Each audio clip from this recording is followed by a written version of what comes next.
সুপ্রভাত। আজ 16ই ফেব্রুয়ারি। আজকের দিনে আমাদের প্রধান চিন্তা হোক জীবনের কর্মসাধনার মধ্য দিয়াই আমরা সকল দুর্বলতা জয় করি। আমাদের নিজেকে একটা দুর্গের মতো দুর্ভেদ্য করিতে হইবে। আজকের দিনের উপদেশ, আমরা যদি সবসময় সৎ চিন্তা করি এবং ঠিকভাবে ভালো মন্দের বিচার করিয়া চলি, তবে আমরা জীবনের অনেক সমস্যার চাপেও কখনো ভাঙিয়া পড়ি না। আমরা যখন আদর্শকে নিচে টানিয়া আনি, তখন নিজেদেরই ক্ষতি করি।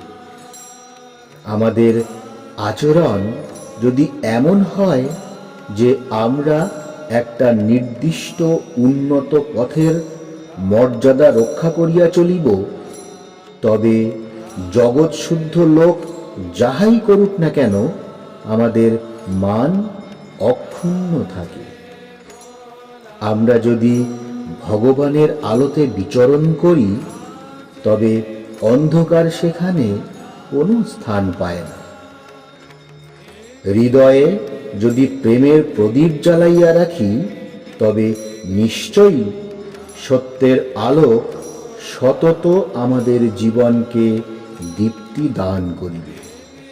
আজকের দিনে আমরা প্রার্থনা করতে পারি, হে প্রভু, তুমি আমার সকল শক্তি ও সরসতার মূল। তুমি আমাকে আধ্যাত্মিক শক্তিতে পরিপূর্ণ করো। আমাকে নিষ্ঠাবান, নিঃস্বার্থ ও তিতিক্ষা পরায়ণ করো। আমি যেন সর্বদা তোমার পূর্ণ সত্তার মধ্যে বিশ্রাম লাভ করি এবং তুমি যে কত স্নেহে আমাকে নিরন্তর রক্ষা করিতেছ, ইহা অনুভব করিতে পারি। প্রণাম। জয়তু শ্রীরামকৃষ্ণ।